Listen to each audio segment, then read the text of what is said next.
मन के अंदर, मन के अंदर, बुद्धि, बुद्धि के अंदर संस्कार।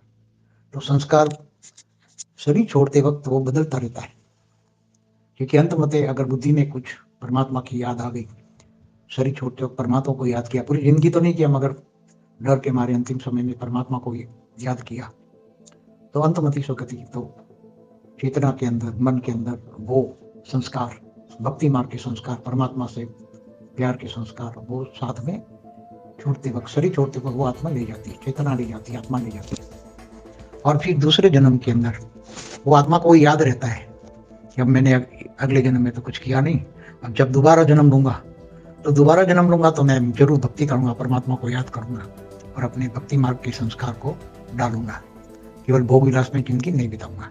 ये तय करती है। फिर मगर जब दोबारा जन्म लेती है तो दोबारा जन्म में वो भूल जाती है कि मैंने दोबारा जन्म क्यों लिया है।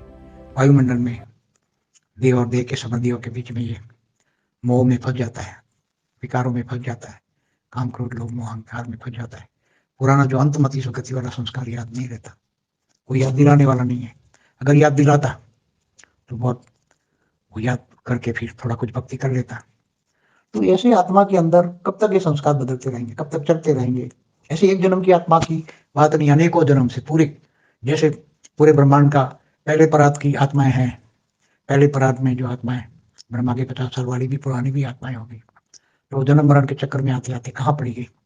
तो आत्मा के अंदर जो चेतन, आत्मा के अंदर जो मन है, मन के अंदर जो रिकॉर्डिंग पड़ी है, मन के अंदर कारण, मन माना कारण शरीर, तो कारण शरीर के हिसाब से मन चलता है और मन से, तो कारण शरीर बदलना पड़ेगा। कारण शरीर बदलना है तो क्या करना पड़ेगा? पावर चाहिए, तो आत्मस्वरूप की ज्ञान चाहिए, आत्मस्वरूप से परमपिता से याद करके पावर लेना है। पावर आएगा तो कारण शरीर एकदम चार्ज हो जाएगा और कारण शरीर में सारा रिकॉर्डिंग खत्म हो जाएगा, तो मन एकदम पवित्र हो जाएगा, तो एकदम आत्मस्वरूप बन जाएगा। आत्मस्वरूप बनेगा तो फिर ब्रह्म स्वरूप, ब्रह्म ज्ञान सब प्राप्त हो जाएगा और मन बदल जाएगा तो फिर इसी जन्म में ही उसको प्राप्ति हो जाएगी। तो स्वभाव संस्कार मन बुद्धि जो ये है सब चेतना, ये सब ज्ञान मार्ग की बात है। भक्ति मार्ग की बात अलग है।